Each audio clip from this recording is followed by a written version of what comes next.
Okay, so here's what we did on Wednesday.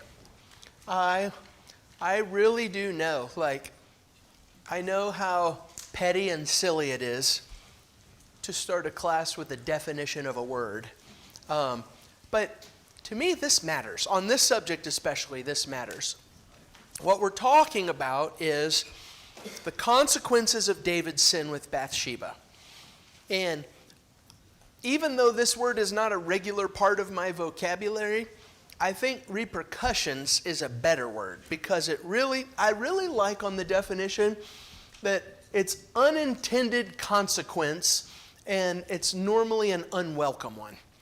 And so that's what we're doing. We're talking about David commits this sin with Bathsheba and God says to him, here are the repercussions that are going to come from that. And so we're just looking through that. I added one.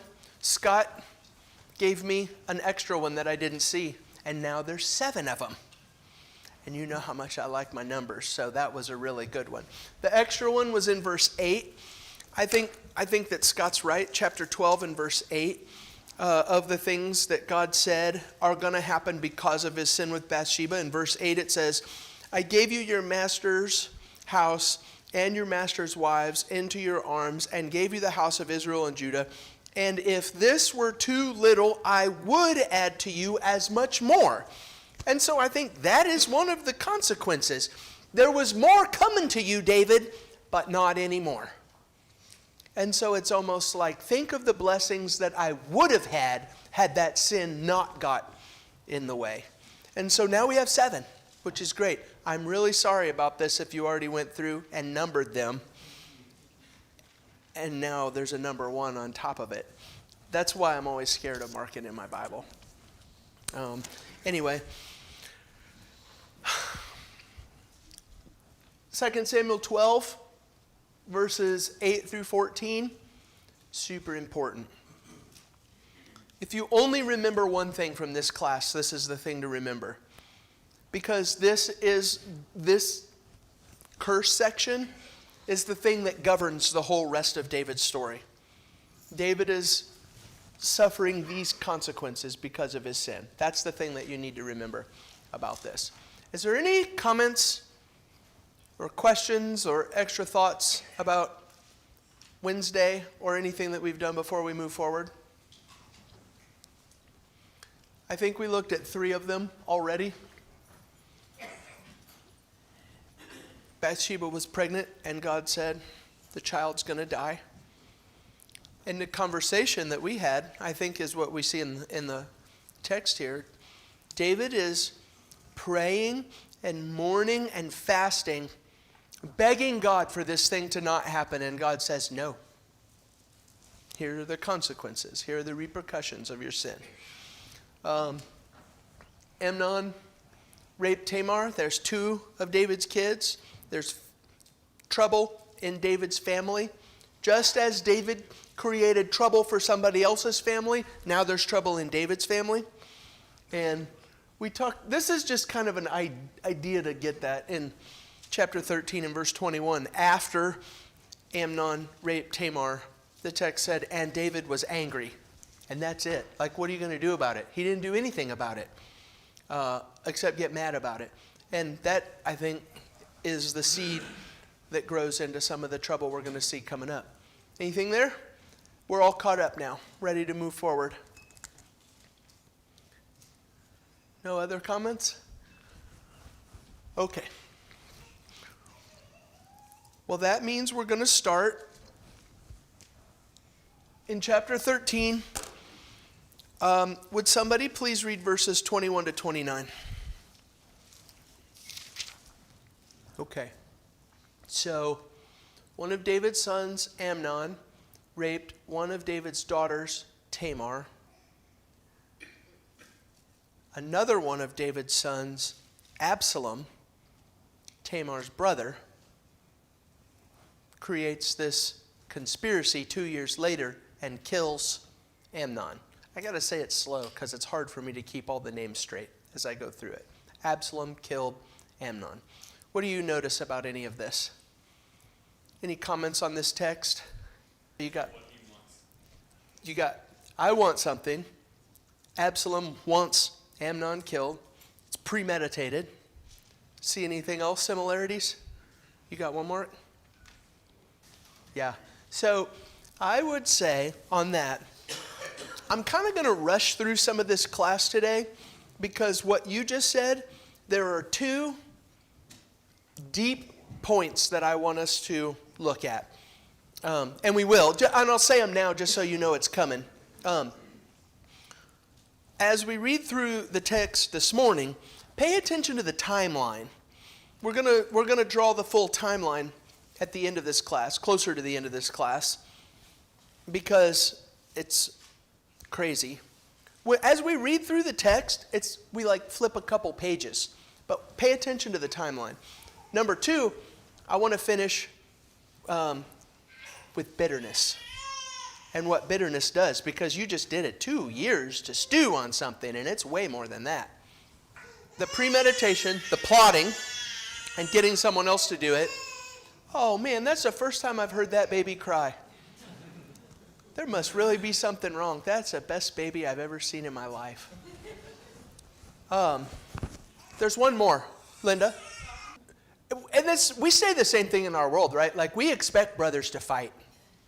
And in fact, this is only an opinion. You don't have to get mad at me about this, but I think it's good when brothers fight. They learn how to deal with things to a certain point.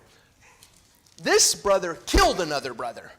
And that's like Cain and Abel level stuff. Like, there's murder, but then there's an extra word for fratricide, when you kill a family member, a brother. I think you're right on the money. Rob? So I just wonder. And David suffers for it. So here's what I wrote in my notes. And this is my takeaway. I think Dave made this point on Wednesday when he talked about our dads, I mean, this applies to everybody, but dads especially. Like, can you imagine any higher responsibility, any greater role? And so, as you read through the Absalom killing Amnon story, this is what I wrote down. Where do you suppose Absalom learned about premeditated conspiracy to murder? Where do you suppose Absalom learned to get somebody drunk in order to fix your problems, the plotting? Where do you suppose Absalom learned to have other people do the sinful thing for you, the plotting and the conspiring? And you could just go through. That's what we just did in the class. And my main takeaway is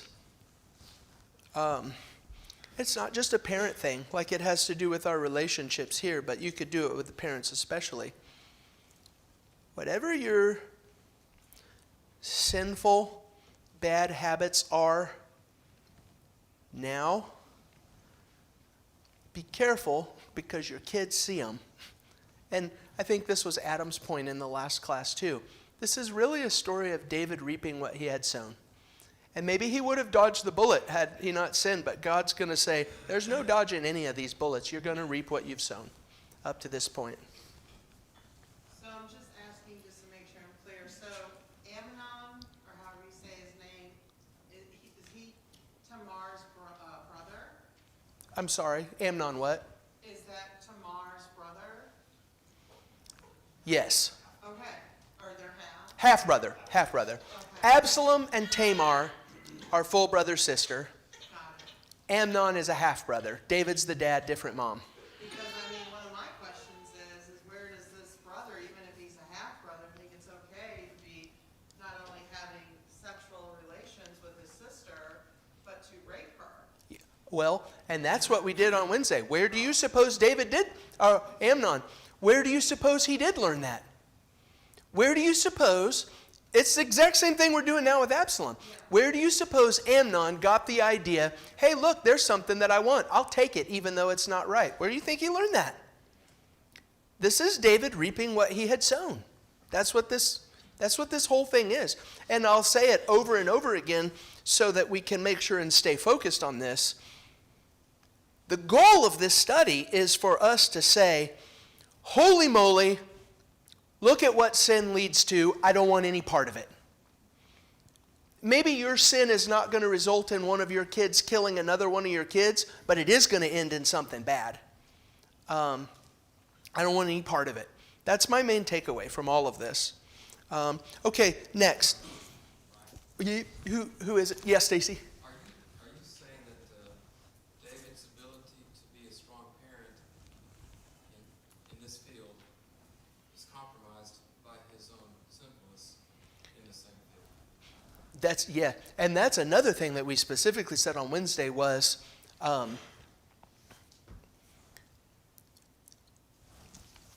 in chapter 12,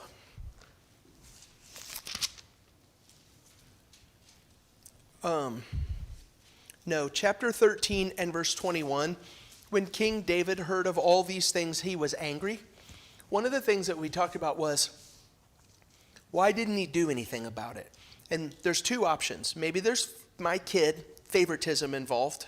That's my kid. You don't have to suffer the consequences as if Jared did it. You know, you're my kid. You get it better. But another thing I think is probably more likely, he felt paralyzed.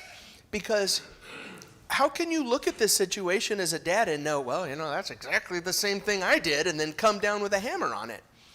I think his sin paralyzed him to do the right thing. And you said it better than that, I think. Was that on the list of the 7 or 8 items that you had? I can't hear you. I'm sorry. On the list of the 8 items on the previous slide that David loses or because of his sinfulness? You know the slide you had? Yeah. I got 2 more for you in this study on this. The first one is the thing that we talked about. He was angry. The second is what we're going to read right now. And then the third one, Mark said after class last time, I wonder if David thought to himself, I wish that I would just die instead of having to do this. And the answer is yes, because Absalom is eventually going to die, and David is going to mourn and cry, and he's going to say, oh, Absalom, Absalom, my son, would that I had died instead of you. So yeah, we're going to get deeper into it. I don't know if I answered your question. I only heard half of what you said. No, that's okay. Okay. That slide that you had before with all the 8 things that we listed from chapter 12, I guess this one wouldn't be on that list because this one is really not from God. Those were from God, right? Well, can we separate those, though? I mean, I don't know. Suffering the consequences of our own action can equally be called punishment from God. I thought that same thing, and I'm not sure that we should draw a line of distinction in the sand between I'm reaping what I've sown versus God is inflicting this thing upon me. I think we can talk about them in the same sentence. But either way, one of the consequences, I guess, we're looking at is of a parent being sinful is that they, like you say, get paralyzed in being able to raise their own children and instill those same values. Yeah. Because they didn't have values themselves. It's very difficult to overcome that and get out of being paralyzed and, Oh, yeah. your own children. Yeah. There was a person, some of you, this has been almost a year past now, but there was a person who came and visited with us a couple times. And with their kid. Their kid was here. And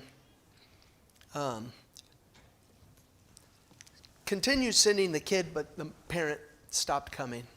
I had conversations all the way through this with the parent. And the sentence was almost identical to something like this. I want this for my kid, but I don't really want it for myself. I want my kid to have this life and this family and this good path in life, but I don't want to do it. And I said, that's not how it works. You don't farm your kid out to a church and hope that your kid ends up good and then you're not willing to do it. Your kid's going to follow you, what you do. And then we never saw either of them again. So I think I saw another hand. No? Okay, let's read the next section. Number 2. Good. I had a lot of those same thoughts. I'm glad you fished them out. Scott? Absalom was the oldest son, right? I didn't hear. Absalom is the oldest son. Yeah. So he's in Oh, no. Amnon's older. Amnon's the oldest son. I think that you can see, if you want to see this, go to 1 Chronicles 3. I think 1 Chronicles 3 is where you see the list. Amnon is the firstborn, and then Absalom after that. Was there a question about that? I thought it's surprising the younger son would have sway over people to get him to kill the oldest. Next to mine, right? Oh, yeah. Oh, yeah. Yeah. One question I have though, have you ever found an outline or a diagram that shows, because I get confused with so-and-so left and went to the king over here and this group of people over here, who those people are or if they're part of the tribes or No, if you go seek shelter or refuge somewhere, I lose track of who they are. Who is that guy over there? Who's that guy over there? yeah, I don't know the answer to that. I think we'll see it as we go, just piecemeal. This person did this person did this, but I don't have a chart for it. I'm always trying to map it out in my mind where they Yeah. Like what was the thing that tied them all together? Yeah. Brought them all together? I don't know. Okay, next, check this out. Same thing. Chapter 13:38 through 14:1. I got to move my ribbon. 13, I'm going to start in verse 36, 13:36. Absalom killed Amnon. All of David's other kids come running home. Ha! Our brother killed our other brother. Verse 37. But Absalom fled and went to Talmai, the son of Ammihud, king of Geshur. And David mourned for his son day after day. So Absalom fled and went to Geshur and was there 3 years. And the spirit of the king, that's David, longed to go out to Absalom because he was comforted about Amnon since he was dead. Now Joab the son of Zeruiah knew that the king's heart went out to Absalom. So here's the thing that I want to make sure and say. It's not like I can't understand this. You know what I'm talking about? Like, we're reading this from outsiders reading in another person's mess. And it's easy for me to say, David, your son Absalom killed your other son Amnon. Death penalty. It's over. It's easy to say that. But I think that you can also appreciate, like, this is his kid. And you don't, when you're a parent, like, you don't just cut your kid off when they do even the worst things. They're still your kid, and you still love them, and you still feel for them. And it tells us David was comforted about Amnon. His period of time went on so that the murder of his son wasn't fresh and stinging anymore. And over time, he starts to miss and long for his other son, Absalom. But here's a mistake, an obvious mistake, as we read through the story. Again, he did nothing about it.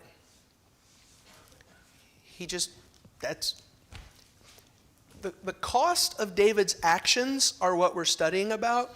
I think you could also put another chart in this study. The cost of David's inaction are equally painful. So, Adam, I'm coming to you. But the question is, what are we learning from this? And maybe you can think about it for a second. Adam will make a comment, but the consequences of David's actions are big. But what we're also seeing is the consequences of David's inaction are equally as big. And what are we learning? Like, cool story. But what am I going to take away from this whole thing? Adam, you don't have to answer that question. Yeah. You know what? I learned this in the police academy, and then I did it with my kids when they were little. There's one thing specifically that I think about. We learn that a person, if you allow, this is police stuff, if you allow somebody, like let's say we're in a confrontation here and we're in an arrest situation, and you're getting belligerent and wild. If you allow things, they will only progress. Nothing ever stays where it is. It only progresses. And so you have to stop it now. And the thing that I did with my kids that I tried to bring over from that, you know when your kids are throwing a fit and they're on the floor writhing, going like they're possessed by a demon, my inclination is I'm just going to ignore you. You're not going to get any attention. You can writhe on the floor, whatever. And I always used to think, but if I let them get away with that, it's only going to turn into something worse. So the second they expose their butt, wham! You're not going to just do it without consequence. And that's, I think, it goes along in the thing that you're talking about. You can't just allow bad things to happen, especially as a dad, especially as a king, when it's your job to execute justice. Jake? Okay, Luke, I'm coming around. It seems like he was supposed to. Yeah, I don't know the answer to your question other than what I think about in general life situations. I may not know your deep, dark sin that we're talking about right now, but I promise that I can see symptoms of it in your life. And so maybe I don't know, and your kids can see them better than anybody else. And maybe I don't know, maybe they don't know David's deep, dark secrets, but they know that he's just taken all the different wives that he wanted. I like her, I want her. I like her, I want her. I like her, I want her. There's not really anything different. It's just that one escalated. So the symptoms and the problem are really the same, I think. Maybe not the same, but they go to the same place. Okay, let's push forward. I don't quite know what to do with this. I think I might have to retract what I said at the first and say we're not going to get done next Wednesday. It'll take till next Sunday. Because starting in chapter 14 is weird. Look at verse 1. Joab, for those who might not know, Joab becomes David's main general. So he's the guy. Like David is the king, Joab is the general. Let's call him the second in command. I don't know if he would really be called that, but that's what he looks like as you read through this story. So Joab sees that David is mourning the loss of his son. I don't judge the mourning the loss of your son thing. I judge the wrong action, even though I'm not sure I would have done anything different or better. Joab saw that. Verse 2. Joab sent to Tekoa and brought from there a wise woman and said to her, pretend to be a mourner and put on mourning garments. Do not anoint yourself with oil, but behave like a woman who has been mourning many days for the dead. Go to the king and speak thus to him. And Joab put the words in her mouth. And I'll summarize the story. The woman tells a story about she has two brothers. And they get into a fight, and one brother kills another brother. And so she's lost a son. But the people of the town are calling out to her for justice against her son who killed the other son. And so now she's about to lose two boys. And not only is she going to lose two boys, the men of her house are going to be gone, and she's going to lose her inheritance. So she's just left with nothing now. And so Joab brings this story to David via this woman, and she says, one of my boys is dead by the hand of another one of my boys, and the people of the town are saying, let's kill my other son, and I'm going to be out two boys, and now I'm going to lose everything. And she asked David for justice. And so it's the second time you've seen a parable situation with David, and David grants it. He says, okay. I know we didn't read the text, but I've got a couple things that I'd like to say about this. And I'll tell you this at the very start. I'm not entirely sure what to do with this story. Because, first of all, we could argue about this. Like, you could stand there and you could make the case of the opposite. So I don't want to deceive you with this, but my opinion is that Joab is not a good guy. And so whatever happens in this story that originates with Joab is not good, because I don't think Joab is ever good in the story of David. Even though he does some good things, I don't think he's a good guy. And so my first inclination is to read this story and to see what Joab did through this woman and say, this is not good at all. But there's a couple other things that I want to point out to you. But what do you see in this story? What do you want to say about it? Anything at all before Nick? Yeah. Well, here's one parallel. Like I say, I'm telling you, just straight from the start, I don't totally know what to do with this story. But look at chapter 14 and verse 9. This is the woman. Let's start in verse 8. Then the king said to the woman, go to your house, and I will give orders concerning you. And the woman of Tekoa, this is the mom of the two boys who fought and one killed one. The woman of Tekoa said to the king, on me be the guilt, my lord the king, and on my father's house let the king and his throne be guiltless. I at least have that underlined in my Bible because in this story, the woman is David. And the woman's concluding statement is, this is my fault. Now, I don't know how the woman came to the conclusion that it was her fault, but I read through the story of David, and I read those words, and I'm like, yeah, this is David's fault. On me be the guilt. And that just jumped out at me. I don't know entirely what to do with it. I'll show you another thing that I thought of with this story. It's not an apples to apples story, because the first story about the two brothers in the field and they get into a fight and one kills another, that's manslaughter. And there's provisions in the law of Moses for if you accidentally kill somebody. David's story with his two boys is not accidental murder. It's premeditated first-degree murder. One brother thought about it for 2 years and then executed the plan and killed his brother. And so whatever Joab is doing as he brings this story to David, it's not apples to apples. And I don't know. I'm with Rob. I don't know Joab's motives. The whole story feels dirty. I don't like it. But I don't know what to do with it. So I'm going to skip it. Brian? So the result is David says, okay, Joab can come home,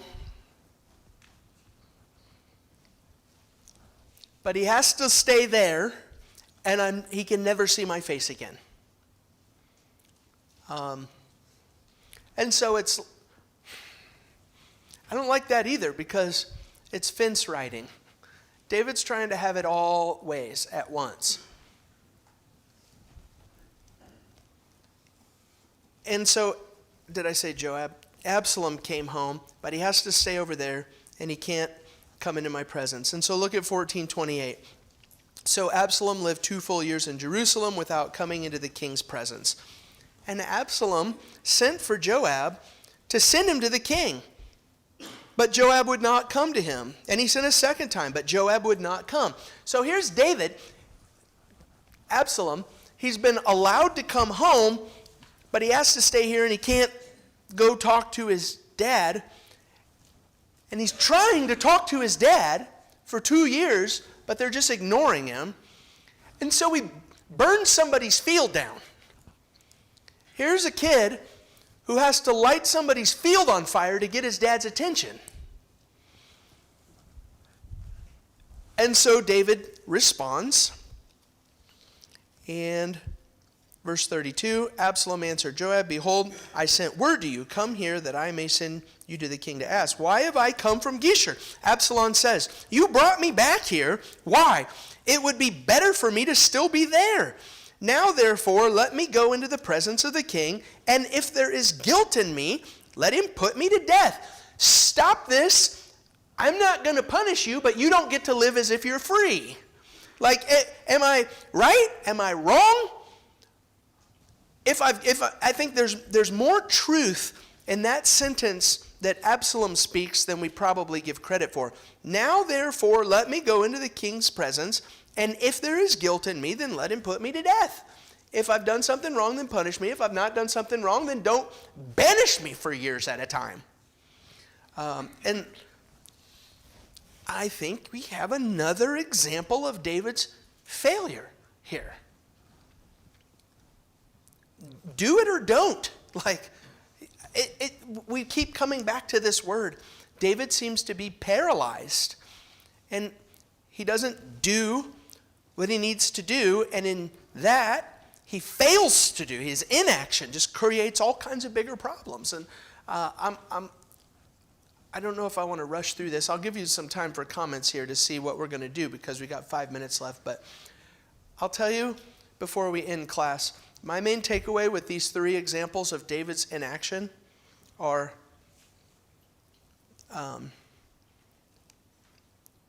what I do as a parent matters. My kids see it. But what I don't do as a parent matters just as much. My kids see that too. And that's probably something we should think about. Inaction is just as consequential as bad action. You want to say anything about that, Linda? I like that because we're going to see that exact same thing later. It's funny because it's the same people involved. Later, Joab is going to be the guy who kills Absalom, even when the king says not to.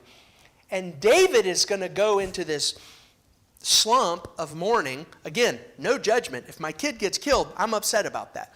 But David goes into this slump, and Joab comes to David.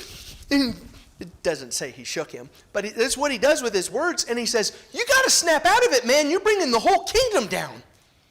And so that motive that you explain is something that we do see later. So, I mean, it's just as good of an explanation as anything else I can think of. I don't know. Yeah. But David was treating him kind of as both things at the same time. Like, come on, man, do something. You can't do nothing. I don't think that he absolutely did not sin in doing that. Yeah. He was just carrying out the law. Yeah, there you go. I will put this up. We're not going to have time to talk about it, but this is where we'll start on Wednesday. Timeline. I said we'd get here. Who was it? Ryan? I said we'd get here, and we didn't. I'll introduce it, and this is where we'll start on Wednesday. So David commits his sin with Bathsheba. I'm putting up there a year. I don't know how long it was, but I'm putting up a year because it takes 9 months to have a baby. The baby was born. The baby died. So I'm just saying, and this is flexible. I'm just saying we've got about a year has passed since the sin. That's all I'm saying with that one. Amnon raped Tamar, and then Absalom waited 2 years to kill Amnon. So we have a total of 3 years since the sin. You see what I'm doing here? How that goes? The sin, we're 3 years down the road, which is crazy because I haven't even flipped the page in my Bible and 3 years have passed. Absalom ran away to Geshur, and he was there for 3 years. So that means we're 6 years now past the time of sin.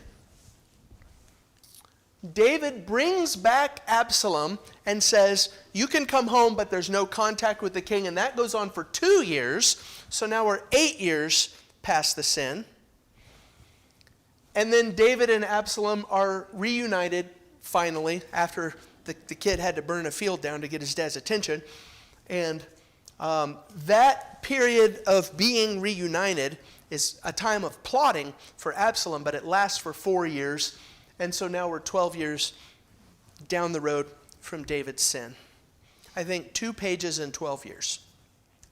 So here's the question. And then the bell probably doesn't ring. So here's the question for Wednesday.